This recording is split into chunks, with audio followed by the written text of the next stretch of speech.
आजच्या भागात आपण पाहणार आहोत, भावना आता सगळी हकीकत सगळ्यांसमोर आणायचा प्रयत्न करत असते. म्हणजे तिला माहिती असतं ना, की ती जी स्त्री आहे ती मुद्दामून ह्या सगळ्याचं नाटक तिने रचलेलं आहे आणि कोणाच्या तरी सांगण्यावरनं ती हे सगळं करते. म्हणूनच भावनाने आता तिचा पर्दाफाश करायचं ठरवलेलं असतं. त्याच वेळेला भावना आता तिला म्हणू लागते की तुम्ही उगाचच काही पण बोलू नका.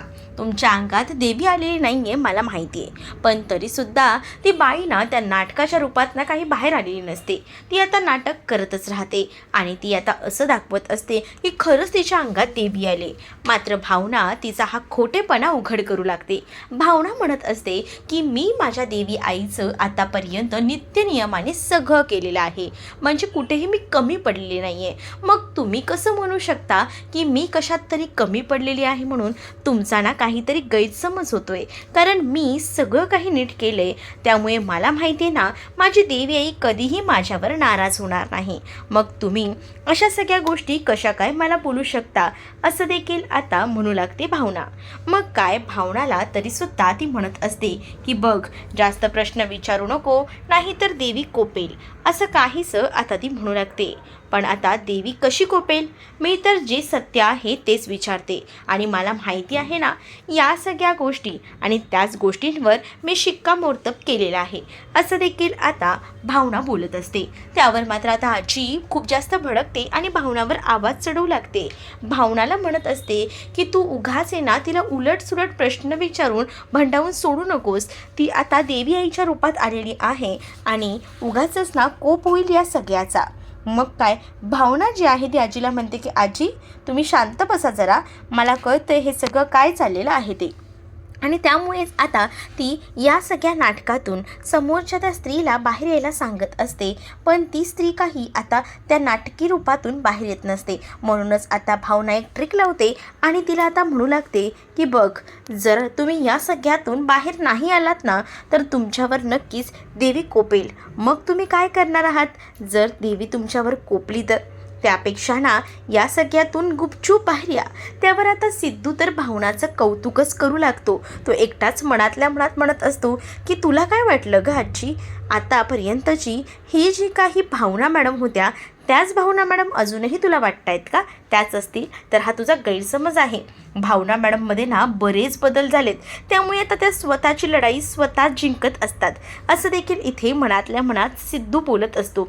दुसरीकडे आता पाहायला मिळतं, इकडे ती बाई असते ना ती आता तिच्या या नाटकी रूपातून हळूहळू का होईना बाहेर येत असते आणि त्याच वेळेला आता ती म्हणत असते की पोरी, असे देवी आईला उलटसुलट प्रश्न विचारायचे नसतात, समजलं का?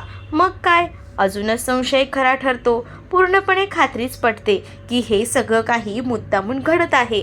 पण हे सगळं घडवणारा दुसरा तिसरं कोणी नाही तर आता आजीच होती. याच्यावर सुद्धा भावनाला पूर्णपणे संशय आलेला असतो आणि त्यामुळेच ना आता भावना हे सगळं काही पाहत असते. दुसरीकडे आता ज्या मुली खरं तर कन्यापूजनेसाठी आलेल्या असतात त्या मुलींना वाहन आणि सगळ्या काही गोष्टी ज्या आहेत त्या लक्ष्मी आणि त्याचसोबत आता बीना देतात आणि त्या मुलींना म्हणतात की झालं का, तुम्हाला मिळालं ना सगळं, आणि तुमच्या आईंनासुद्धा विचारा हां, असं देखील आता म्हटलं जात असतं. दुसरीकडे आता पाहायला मिळतं की या सगळ्या गोष्टी तर घडत असतातच, पण आता बीनाला लक्ष्मी म्हणत असते की तू ना तुझ्या आईला बोलवून घे, म्हणजे कसं बरं पडेल ना, तुझ्या आईला तू बोलवलंस तर तुलाही तेवढाच आराम आणि मलाही तुझ्या आईला बोलवता येईल, असंही बोललं जात असतं. तेवढ्यातच आता लक्ष्मी तिला थांबवून घेते आणि इथून कुठेही हलू नकोस असं म्हणते. त्याच वेळेला आता लक्ष्मी बीनाची दृष्ट काढत असते, कारण खरंच बीना जी आहे ती अगदी मुलीप्रमाणे घरातल्या सगळ्या गोष्टी करत होती. एक सून म्हणून नाही तर एक मुलगी म्हणून तिने आज उत्तम कामगिरी केलेली होती. आणि नंतर आता लक्ष्मी जी आहे ती अशा सुनेची आता दृष्ट काढू लागते, कारण तिचं म्हणणं असतं की माझ्या अशा सुनेला कोणाचीही नजर लागू दे नको, आणि म्हणूनच तिने आता तिची दृष्टही काढलेली असते.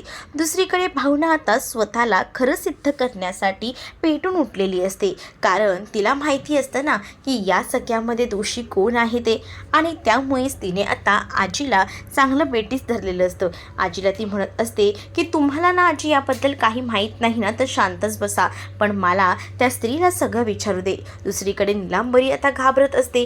नीलांबरीला संशय येत असतो की जर या बाईनं काही बोलली तर मग काही खरं नाही. तर दुसरीकडे पाहायला मिळतं आता जी बाई असते ना तिला भावना ब्लॅकमेल करू लागते आणि म्हणते की बघा अजूनही संधी गेलेली नाही आहे, जे काही खरं आहे ना ते बोलून टाका, नाहीतर ना एकदा का देवी कोपली तर मग बघा तुमचं काय होईल ते, देवी समोर तुम्ही उभ्या आहात असं आता म्हटल्याबरोबर लगेचच ती भावनाची माफी मागू लागते आणि भावनाला म्हणत असते की सॉरी माझ्याकडनं चूक झाली, पण मी अशी चूक पुन्हा करणार नाही. मला माहिती आहे माझ्याकडनं ह्या सगळ्या गोष्टी चुकून घडल्या आहेत, ते काय आहे ना मला हे सगळं करायला सांगितलं होतं आणि म्हणूनच मी हे सगळं करत होते असं देखील ती आता भावनेच्या भरात बोलून जाते. मग काय सगळ्यांनाच धक्का बसतो. मग हे सगळं तुम्हाला कोणी करायला सांगितलं होतं असं देखील भावना विचारते. तर आता भावनाच्या समोर ती बाई आजीचं नाव घेऊ लागते. तर तिथे आलेल्या सगळ्या स्त्रियासुद्धा आता एकदमच रागातच पाहू लागतात आणि त्यांनासुद्धा या सगळ्याचा धक्का बसलेला असतो. त्याही आता म्हणत असतात की बापरे हे सगळं काय होऊन बसलंय. पण दुसरीकडे मात्र आता सिद्धू हा तर खूपच जास्त खुश झालेला असतो, कारण भावनाने ज्या पद्धतीने सगळं काही सत्य समोर आणलेलं असतं ना ते एकदमच भारी. म्हणजे आता भावना जशी पहिल्यांदा मूळ रडायची ना तशी आता ती रडणारी भावना राहिलेली नव्हती. त्या भावनामध्ये आता खूपच बळ आलेलं होतं आणि त्यामुळे भावना आता या सगळ्यामध्ये एकदम जोशात तयार असते आणि त्यामुळेच आता भावना जी आहे ती पेटून उठते. आणि त्यानंतर भावनाने हे सत्य समोर आणल्यानंतर आजी मात्र आता हे सगळं स्वतःच्या अंगाला लावून घेत नसते. म्हणजेच काय तर आता आजी म्हणत असते की हे सगळं काही मी केलेलंच नाही आहे, उगाचे ना ही बाई माझं नाव घेते, पण तुम्ही नाटक उत्तमरित्या करता ना म्हणूनच तर तुम्हाला हा रोल दिला गेलेला होता, पण आहे ना तुम्ही हे सगळं मुद्दामून केले आणि त्याच वेळेला आता मी हे सगळं आजीच्या सांगण्यावरनं केलं, आजीने जितकं मला सांगितलं तितका रोल मी प्ले केला असं देखील आता ती बाई बोलू लागते. पण आता आजी सगळं काही स्वतःच्या अंगावर शेकल्यावर स्वतःची जबाबदारी झटकून ती म्हणू लागते की नाही या बाईवर तुम्ही काय विश्वास ठेवता, ही सगळं खोटं सांगत आहे. पण यावर पूर्णपणे विश्वास आहे ना भावनाचा होता. रेणुकासुद्धा आता लगेचच आपल्या सासूबाईंनाच म्हणजे आता आजीला बोलू लागते की आजी तुमच्याकडनं ही अपेक्षा नव्हती, म्हणजे तुम्ही एखाद्याला कमी लेखण्यासाठी इतक्या खालच्या थराला जाल असं वाटलंही नव्हतं. दुसरीकडे अधिराजसुद्धा आता आजीला म्हणतो की तुझ्या नाच सुनेला तुला खाली पाडायचं होतं, त्यासाठी तू काय काय म्हणून करायला निघालीस, हे सगळं काही चुकीचं आहे असं देखील ती रागारागात आता बोलू लागते. दुसरीकडे मात्र आता पाहायला मिळतं की इकडे सुद्धा आता आजीला म्हणत असतो की आजी तुला काय वाटलं की ह्या पहिल्याच्या भावना मॅडम आहेत का, पण या भावना मॅडमना स्वतःला सिद्ध करण्यासाठी ना काही करतील. मग काय संपतराव देखील आता आजीला म्हणू लागतात की घरात काही कार्यक्रम म्हटला की रोज तमाशाच असतो, कधीच कोणता कार्यक्रम हा नीट पार पडतच नाही. आणि त्याचमुळे आता सगळ्याच जणांनी जसे काही आरोप केलेले असतात ना तशी आता आजी जी आहे ती भडकते. आजी म्हणत असते की तुम्हा लोकांकडे काय पुरावा आहे की हे सगळं मिस केलं. मग काय आता भावनाने तो पुरावा सादर केलेला असतो. म्हणजेच काय भावनाला माहिती असतं की हे सगळं करणारी एकमेव व्यक्ती आजी आहे आणि आजीने त्या महिलेला पैसे दिलेले आहेत. त्या महिलेची ती बॅग चेक करते आणि त्याच वेळेला आता ते पैशांचं बंडल बाहेर काढून दाखवते आणि ती म्हणत असते की हे बघा हे पैसे, कोणी आता अशा कार्यक्रमाला येताना एवढे पैसे घेऊन तर बाहेर पडतच नाही आणि हे पैसे तिला इथेच दिले गेलेले आहेत आणि ते सुद्धा आजीने. आणि असं बोलून तिच्या बॅगेतले पैसे काढून दाखवले जातात.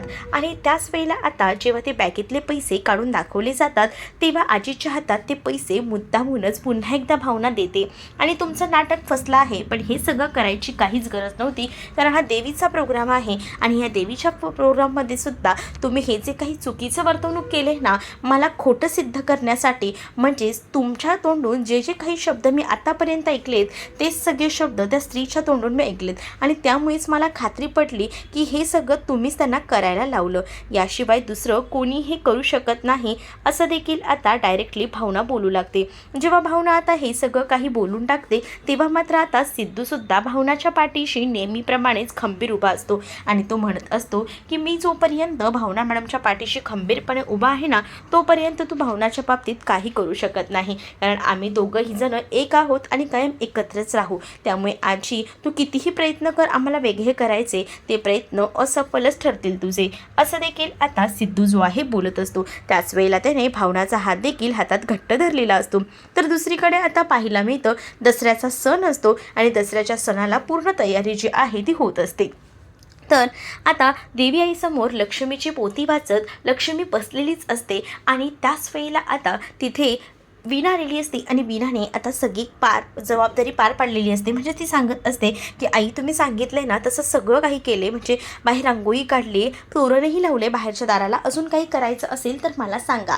मग काय पोथीही वाचून झालेली असते लक्ष्मीची. तेवढ्यातच बाहेरून आवाजही येतो श्रीनिवासांचा, कारण आता श्रीनिवासांकडे 2 गाड्या असतात. एक जी आहे त्यांची स्कूटी आणि दुसरी म्हणजे त्यांची 4 व्हीलर कार. मग आता दोन्ही गाड्यांची पूजा करायची असते आणि त्याच वेळेला आधी ती म्हणू लागते की सगळ्यात आधी ना मला या गाडीची दृष्ट काढायची आहे. म्हणजे या गाडीची मी जेव्हा दृष्ट काढेन ना तेव्हाच मला बरं वाटेल. म्हणजे कसं काय मला माहिती का, ही स्वप्न होती आपली गाडी आणि आज या गाडीमुळेच आपलं स्वप्न पूर्ण झालं आहे. मग आधी लक्ष्मी त्या गाडीची दृष्ट काढते आणि मग त्या गाडीला हार घालून आता ती पूजा करायचं ठरवत असते. तर त्याच वेळेला आता हे सगळं करत असताना श्रीनिवास ना लक्ष्मीकडे पाहत असतात. कारण आहे ना लक्ष्मी जी आहे ना ती गाडीची दृष्ट काढत होती तेव्हा श्रीनिवासांना लक्षात येतो की जेव्हा त्यांची मुलं लहान होती तेव्हा दसऱ्याच्या दिवशी नेहमीच तयार होऊन यायची, तेव्हा मात्र आता लक्ष्मी त्यांची दृष्ट काढायची आणि या सगळ्या गोष्टी श्रीनिवास यांना आठवतात. श्रीनिवास आता या सगळ्या गोष्टींना उजाळा देत म्हणत असतात की कसं आहे ना लक्ष्मी, तेव्हासुद्धा आपली मुलं छान तयार होऊन यायची आणि तेव्हा तू त्यांची दृष्ट काढायचीस आणि तेव्हाही तू अशीच सुंदर दिसायचीस आणि आताही तशीच सुंदर दिसतेस, असं देखील बोलून ते आता तिचं कौतुक करत असतात. त्याच वेळेला आता श्रीनिवास जेव्हा लक्ष्मीला हे बोलतात तेव्हा लक्ष्मी त्यांना म्हणते की काय हो भलतंच तुमचं, कुठेही काही सुरू होतं का. थोडे ते रोमॅन्टिक झालेले असतात आणि त्यामुळे लक्ष्मीला सुद्धा ते जाणवत असतं की ते रोमॅन्टिक झालेले आहेत आणि त्यामुळेच आता लक्ष्मी त्यांना म्हणते की तुमचं कुठेही काही सुरू होतं, आपल्याला आता इतकी मुलं मोठी झालेली आहेत, आपण आहे ना आता पूजेकडे लक्ष देऊया. आणि त्याच वेळेला लक्ष्मी आतमधून हाक मारू लागते आणि वीणाला बाहेर बोलवून घेते. वीणाने आतमध्ये सगळ्या औक्षणाच्या ताटाची तयारी वगैरे केलेली असते, कारण आता तिला हार वगैरे घालून पूजा करायची असते. त्याच वेळेला श्रीनिवास लक्ष्मीला म्हणत असतात की तू काल जे काही केलंयस ना ते मला आवडलेलं आहे. म्हणजे आतापर्यंत संतोष आपल्यासोबत खूप वाईट वागला, घरात चोरीही केली, पण आज त्यांनी जे काही केलंय ना म्हणजेच त्याने आपल्या बायकोवर हात उचलला, ही खूप मोठी चूक आहे आणि त्याला तू जी शिक्षा दिलीस ना त्यासाठी मी तुझ्या कायम पाठीशी आहे. कारण हा संतोष नेहमीच चुका करतो, पण बायकोवर हात उचलणं ही खूप मोठी चूक आहे. कारण प्रत्येक स्त्री जी आहे ती देवी समान असते आणि आपण हे 9 दिवस काय प्रत्येक दिवस त्या स्त्रीला मान हा दिलाच पाहिजे, असं देखील आता श्रीनिवास लक्ष्मीला बोलत असतात. तर लक्ष्मीला सुद्धा आता श्रीनिवास यांचं हे बोलणं पटत असतं आणि त्यामुळे ती सुद्धा आता त्यांच्या या बोलण्यावर प्रोत्साहन देत असते. तर दुसरीकडे मात्र आता श्रीनिवास लक्ष्मीला सांगतात की तू दिलेली जी काही शिक्षा आहे ना ती एकदम परफेक्ट आहे आणि तू तशीच शिक्षा ठेव. कारण मला असं वाटतंय ना की ज्या काही गोष्टी घडतायत त्या परफेक्ट घडतायत आणि तशाच घडायला हव्यात, बाकी मला दुसरं काहीच कळत नाही आहे आणि त्याला घरात घ्यायचं नाही हे तर फिक्स आहे, असंही ते आता म्हणतात. मग काय आता या गोष्टी ठरल्यानंतर लक्ष्मी ही खुश असते, कारण श्रीनिवासांना लक्ष्मीने जे जे काही केलेलं असतं त्या गोष्टी पटत असतात. तर दुसरीकडे मात्र आता हार वगैरे आधी घातला जातो गाडीला आणि त्यानंतर वीणाने औक्षणाचं ताट वगैरे आणलेलं असतं. मग काय आता गाडीची पूजा होणार असते आणि त्याचसोबत बाजूला एक बाईकही असते आणि त्याचसोबत स्कूटीही असते. त्याची सुद्धा आता दोघंही जणी जोडीने मिळून पूजा करत असतात. वीणाही त्यांच्या सोबतीला असते. बाकी घरात आता कोणीच नसतं, म्हणजे हरीश आणि सिंचना तर त्या गाडीपाटलांच्या घरात राहायला गेलेल्या आहेत त्या आणि संतोषला तर घराबाहेर काढले, त्यामुळे राहिली वीणा. ही वीणाच फक्त असते या लक्ष्मी आणि श्रीनिवासांसोबत. आजी तर तिकडे जयंतच्या घरी आजारी आहे त्यामुळे गेलेली आहे. इकडे मात्र आता दसऱ्याच्या दिवशी श्रीनिवास आणि लक्ष्मीने गाड्यांची पूजा खूप सुंदररित्या केलेली असते. आता ही गाड्यांची पूजा वगैरे त्यांची करून होते. त्यांच्या घरात आता दसऱ्याचं वातावरण आहे म्हटल्यावर सगळं आनंदी आनंद असतं, पण त्या आनंदावर विरजण टाकण्यासाठी आता नेमकी संतोषची एंट्री होते. म्हणजेच काय तर आता तिथे ती लोक खुश असतात, पण तेवढ्यातच संतोष तिथे येतो. दुसरीकडे आता पाहायला मिळतं दसऱ्याची पूजा निलांबरी इकडनं करून घेतली जाते. म्हणजेच निलांबरी आता बसलेली असते आणि त्याच वेळेला जी काही शस्त्र ठेवलेली असतात त्या सगळ्या शस्त्रांबद्दल माहिती देताना आता आजी गाडीपाटलांच्या खानदानाची खूप जास्त वाहवाही करत असते. म्हणजेच तिथे एक मोठी पिस्तूल ठेवलेली असते आणि ती सुद्धा ती तिच्या सासऱ्यांची आहे असं सांगून त्या सासऱ्यांच्याबद्दल तिचं कौतुक सोहळा सुरू असतो आणि त्याचबद्दल तिथे सुरा देखील ठेवलेला असतो. त्याबद्दल देखील आता कौतुक सोहळा गाडेपाटलांच्या खानदानाचा जोरजोरात सुरू असतो. आणि ह्या सगळ्या गोष्टींना आता जेव्हा नीलांबरी ऐकत असते तेव्हा तिला वाटत असतं छान. पण दुसरीकडे ना आता या शस्त्रांची जशी पूजा केली जात असते तशी आता दसऱ्याला विद्येची ही सुद्धा पूजा केली जाते आणि त्यामुळेच आता तिथे पूजेला सुरुवात होणार असते. आणि तेवढ्यातच ना तिथे एंट्री होते ती म्हणजे सिद्धू आणि भावनाची. आणि सिद्धू आणि भावनाने पाटीवर खूप छान अशा सरस्वतीचं चित्र काढून आणलेलं असतं आणि ते चित्र जेव्हा ती काढून आणलं जातं तेव्हा आता ते दोघंही जण म्हणतात की ही सुद्धा पूजेला ठेवायला हवं. पण आता या सगळ्याला ह्या गाडेपाटलांचा विरोध असतो, कारण त्यांच्या मते शिक्षण हे काहीच नाही, त्याला व्हॅल्यूज नाही आहे. शिक्षण म्हणजे काहीच शून्य अशी किंमत त्यांच्या नजरेत असते. आणि त्यामुळेच ना आता ते सगळं म्हणत असतात की पहिल्यांदा आपल्या गाडेपाटलांच्या घरात ही पाटी अशी इथे ठेवली जात आहे आणि त्यामुळे आता त्या प्रत्येक गोष्टीला म्हणजे भावना ज्या काही गोष्टी करते ना त्या त्यांना पटण्यासारख्याच नसतात आणि त्याला ना नावं ठेवायला सुरूच असतात. परंतु भावना त्यांच्या सर्वश्रेष्ठ ठरते आणि ती बुद्धी आणि युक्ती फक्त पैसा असून डोकं काम नाही करणार,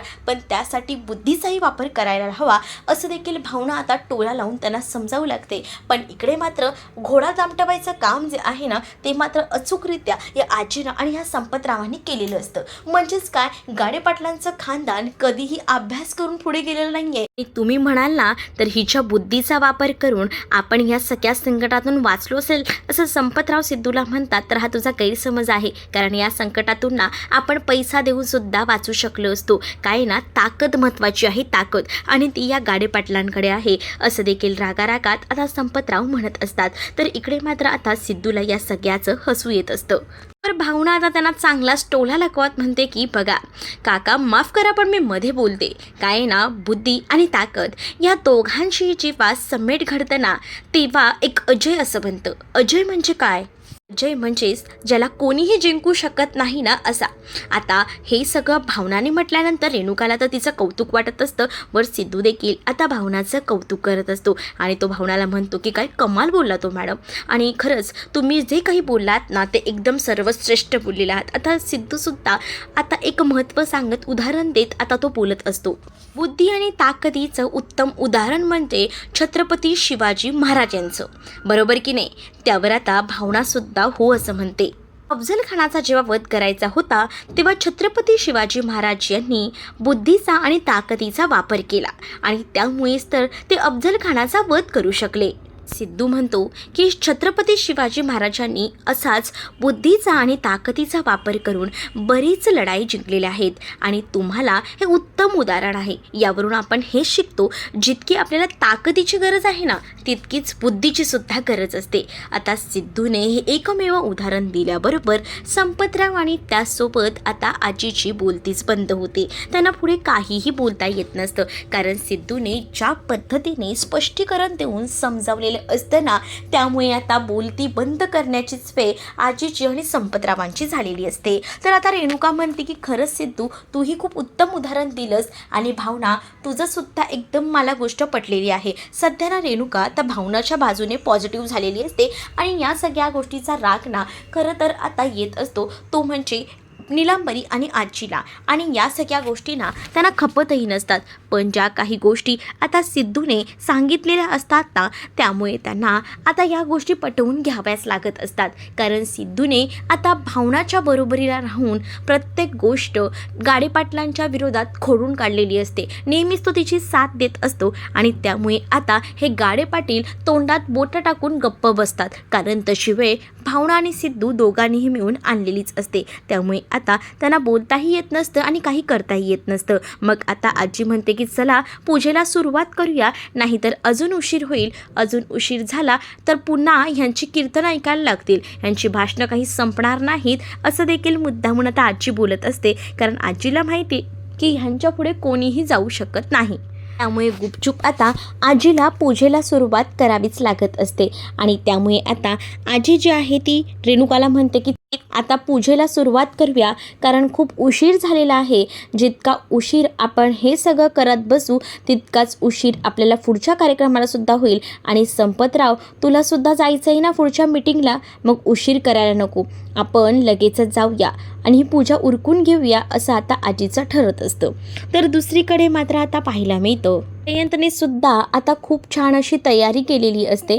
आणि जेव्हा त्याने ही छान अशी तयारी केलेली असते ना, तेव्हा तोही म्हणतो जानूला की तुला दसऱ्याच्या खूप खूप शुभेच्छा. पण जानूना दसऱ्याच्या शुभेच्छा घेण्यासाठी सुद्धा इच्छुक नसते, कारण तिला माहिती आहे तिच्यासोबत काय घडत आहे सध्या ते. आणि त्यामुळेच ती आता त्याला म्हणत असते की आधी ना मला आशीर्वाद घ्यायचे आहेत माझ्या आजीचे, मी तिच्या पाया पडून येते आणि मग आपण पुढे काय ते बोलूया. तर दुसरीकडे मात्र आता पाहायला मिळतं जानू जेव्हा आता रूममध्ये जाते तेव्हा आता पाहते तर काय, तिथे ना आता तिची आजी नसते. मग ती विचार करते की आजी गेली तरी कुठे असेल, म्हणूनच ती आता सगळीकडे आजीला शोधत असते, पण आजी तिला कुठेही सापडत नसते. मग काय, जानू विचारू लागते की जयंत मला सांग आजी कुठे आहे ते. मग जयंत म्हणू लागतो की मला माहीत नाही आजी कुठे गेली येते. असं बोलूनच आता तो तिला सांगू लागतो की तुला माहीत नाही का आजी कुठे आहे. मग जयंतला जानू म्हणते की सांग माझी आजी कुठे गेली येते, नाहीतर तुला मी सोडणार नाही. आणि असं बोलून ती त्याची कॉलर धरू लागते. त्यावर मी आजीला बाहेर काढलं आहे असं देखील तो म्हणतो. काय, आजीला बाहेर काढलंस? मला कळलं नाही याचा अर्थ तू नेमका काय केलायस. असं बोलून आता जानू जी आहे ती खूपच जास्त त्याच्यावर भडकलेली असते. तिला आता खूप जास्त राग येत असतो, कारण आजी आधीच तिची तब्येत ठीक नाही आहे आणि हा वरून तिला सांगतोय की तिनं आजीला बाहेर काढलेलं आहे. म्हणूनच आता ती खूप जास्त संतापलेली असते आणि आजी कुठे गेली हे शोधण्यासाठी आता ती बाहेर गेलेली असते. दुसरीकडे आता पाहायला मिळतं की श्रीनिवास जे असतात ना ते मात्र आता संतोषला म्हणत असतात की तू आलास का परत, तुला काय गरज होती रे इथे यायची, तुला आम्ही उभं करणार नाही आहे. तू कितीही म्हणालास ना तरीसुद्धा या घरात तुला बिलकुलही जागा नाही आहे, कारण तू आमच्या सुनेवर हात उगारला आहेस, त्यामुळे मी तरी तुला या घरात घेणार नाही आहे. तू कितीही सांग, काही बोल. मग आता संतोष सांगत असतो की माझ्याकडनं चूक झाली आहे, मला कळलेलं आहे या 2 दिवसात मी किती त्रास सहन केला हे मला कळते, पण प्लीज तुम्ही मला घरात घ्या, अशी काहीशी रिक्वेस्ट करत तो म्हणत असतो. पण आता नेहमीचंच त्याचं सुरूच असतं ना, नेहमी कसा तो बोलत असतो की माझं चुकले, पण तो काही सुधारत नसतो, हे तर तेवढंच माहिती आहे. पण आता या सगळ्या गोष्टी ज्या आहेत त्या जशा पद्धतीने समोर येत असतात ना, तेव्हासुद्धा आता वीणाला संतोषबद्दल कळवळा येऊच लागतो. म्हणजेच काय, श्रीनिवास यांनी तर सांगितलेलं असतं की ह्याला मी घरात घेणार नाही आहे, माझा विचार तर पक्का झाला आहे. दुसरीकडे लक्ष्मीला ते म्हणतात की लक्ष्मी तू सांग काय करायचं आहे ते. म्हणजेच आता लक्ष्मीलाही विचारलं जातं. लक्ष्मी म्हणत असते की माझाही विचार तोच आहे, कारण त्याने आपल्या सुनेवर हात उगारलेला आहे आणि हात उगारलेल्या व्यक्तीला आपण घरात ठेवत नाही. तुला अजून काय करायचं आहे ना, कसं राहायचं आहे कसं नाही हे जा बाहेर आणि तुझं तू बघ आणि तसा तू राहा, असं देखील आता त्याला सांगितलेलं असतं. मग काय, तो सुधारल्याचं नाटक करू लागतो नेहमीप्रमाणेच की माझ्यामध्ये बदल झाले आहेत, मी विनाची माफी मागतो, तुम्हा सगळ्यांची माफी मागतो, असं देखील आता तो म्हणत असतो. पण या सगळ्या गोष्टी ना श्रीनिवास यांच्यासाठी जुन्याच असतात, कारण ही सगळी नाटकं ना त्यांना माहिती असतात की तो कुठच्या थराला जाऊ शकतो ते. आणि ही सगळी नाटकं याआधीसुद्धा त्यांनी बऱ्याचदा केलेली आहेत.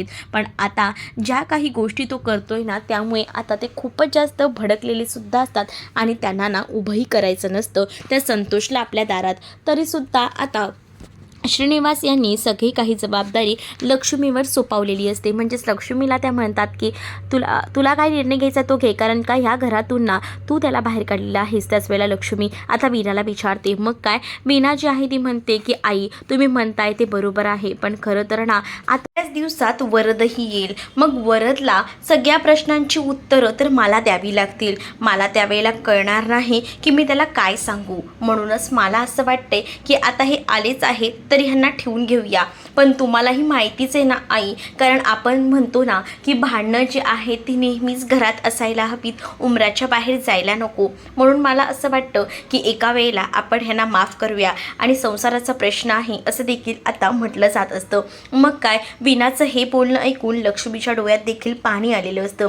लक्ष्मीसुद्धा आता विचार करते की आपली सून आहे ना किती संसार वाचवण्यासाठी किती झटते, किती प्रयत्न करते, पण हा निर्लज्ज माणूस ज्याला त्याला काहीसुद्धा पडलेलं नाही आहे. तो फक्त स्वतःचा विचार करतोय. त्याला आपल्याबद्दल, आपल्या सुनेबद्दल काहीसुद्धा वाटत नाही आहे. मग बोलायचं काय या सख्यावर?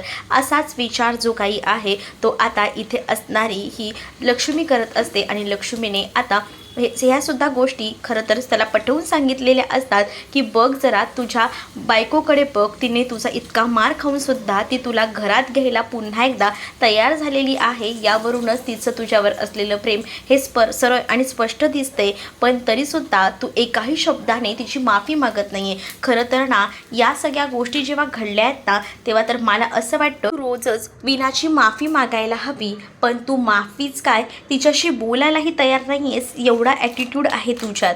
मग काय आता संतोष दाखवण्यापुरती म्हणू लागतो की खरंच माझं खूप चुकलं वीणा, मी तुझी मनापासून माफी मागतो. मलाही तुझ्यासोबत संसार करायचा आहे. माझ्याकडनं रागाच्या भरात खूप काही केलं गेलं, बोललं गेलं, पण इथून पुढे अशी चूक होणार नाही. मग आता तुमच्या सगळ्यांच्या मते मी घरात आलं तर चालणार आहे ना? असं काहीचं आता संतोष बोलत असतो. त्याला काय फक्त घरात घुसायचं असतं आणि त्याचसाठी ना त्याची ही सगळी नाटकं सुरू असतात. आणि तो फक्त कधी घरात घुसता येतं ना याचीच वाट बघत असतो. पण श्रीनिवास आता त्याला म्हणत असतात की या घरात जरी तू आलास ना तरी तुला आमच्या सगळ्यांची माफी मागायची आहे. आणि तुला खास करून वीणाला रोज तिची माफी मागून तिला सॉरीही म्हणायचं आहे असं देखील आता म्हटलं जातं. मग काय श्रीनिवास यांचा शब्द तर संतोषला पाळावाच लागणार असतो. तेव्हाच तर संतोषला श्रीनिवास हे घरी घेणार असतात. दुसरीकडे संतोष जो आहे तो आता अक्षरशः लक्ष्मी आणि त्याचसोबत आता श्रीनिवास यांचे पाय धरू लागतो आणि म्हणत असतो की माझ्याकडनं चूक झाली पण अशी चूक पुन्हा होणार नाही. आणि त्याच वेळेला तो जेव्हा पाय धरतो ना तेव्हासुद्धा त्याची नाटकं ना त्याच्या चेहऱ्यावर ना सरळ आणि स्पष्ट ना दिसत असतात. आणि श्रीनिवास यांनी त्याची नाटकं ना बरोबर ओळखलेली असतात. तो आता जी काही नाटकं करत असतो त्या नाटकांचा पर्दाफाश श्रीनिवास यांनी आधीच केलेला असतो. म्हणजेच ते काय म्हणतात की बघ तुझं जे काही चाललंय ना ते मी ओळखून आहे. दुसरीकडे मात्र आता जानू जी आहे ना ती आता जयंतला म्हणत असते की तुझी हिंमत कशी झाली माझ्या आजीला घराबाहेर काढायची, म्हणजे तुझ्यामुळेच माझी आजी कुठे गेली आहे सांग मला, तूच माझ्या आजीला गायब केलं आहेस ना. मग दुसरीकडे इथे जयंत म्हणतो की हो मीच आजीला बाहेर ठेवलं आहे. मग काय जानू बाहेर जात असते तर इकडे मात्र आता जयंत खुंची हसत असतो. दुसरीकडे मात्र वीणाने जरी संतोषला घरात ठेवून घ्यायचा निर्णय घेतलेला असतो तरीसुद्धा श्रीनिवास यांना तो निर्णय पटलेला नसतो. कारण वीणावर त्यांनी हात उचललेला असतो आणि त्यामुळेच आता त्या गोष्टी ज्या आहेत ना त्या त्यांना पटतही नसतात. पण दुसरीकडे वीणाने आता आपला संसार वाचायला हवा यासाठी जी काही जिद्द दाखवलेली असते लक्ष्मी आणि श्रीनिवास काहीच बोलू शकत नसतात आणि त्यांना नाईलाजाने संतोषला घरातही घ्यावं लागतं. तर संतोष आता खूपच खुश झालेला असतो कारण 2 दिवस तो घराच्या बाहेर असतो आणि आज त्याला घरात जायची संधी मिळालेली असते. तर त्याचा आनंद त्याच्या चेहऱ्यावर स्पष्ट दिसत असतो. तर आता संतोषला घरात घेत असताना श्रीनिवास यांनी तर चांगला टोलासुद्धा लगावलेला असतो की तुला जर या घरात राहायचं असेल तर आमचं ऐकूनच राहावं लागेल. पण हा संतोषही माहितीच आहे की किती ऐकणारा आहे ते, म्हणजेच 2 दिवस ऐकणार आणि तिसऱ्या दिवशी पायथ्या घरावर पाणी म्हणतात ना अगदी तसंच तेच आहे. कारण आताही तो वीणाला एका वेगळ्याच नजरेने बघत असतो आणि त्यावरूनच स्पष्ट होत असतं की तो फक्त जे काही आहे ते नाटक करतोय घरात घुसण्यासाठी. तर आता लक्ष्मीने आणि त्याचसोबत वीणाने त्याला कसं बसं घरात यावं यासाठी प्रयत्न तर केलेलेच असतात आणि त्याला घरातही घेतलेलं असतं. तर दुसरीकडे मात्र आता जानूला खूप जास्त संताप आलेला असतो आणि जानूला जयंतचं खरं रूप माहिती असतं आणि त्यामुळेच आता जयंतचं खरं रूप माहिती पडल्यामुळे ती आता ठरवते की या रावण रूपी आता या जयंतचा खात्मा करायचा आणि त्याला संपवायचं. आणि म्हणूनच तिने पुढील भागामध्ये आपल्याला पाहायला मिळतं की तिने रावण दहन करतात ना अगदी तसंच जयंतचा फोटो त्या रावणाला लावलेला असतो आणि त्याचं दहन करायचा ती विचार करत असते. तर तुम्हाला हा भाग कसा वाटला हे नक्कीच मला कमेंटमध्ये सांगा आणि अशाच नवनवीन भागांसाठी आपल्या चॅनललासुद्धा सबस्क्राईब नक्कीच करा. चला तर मग भेटूया पुढच्या भागामध्ये. तोपर्यंत टाटा बाय.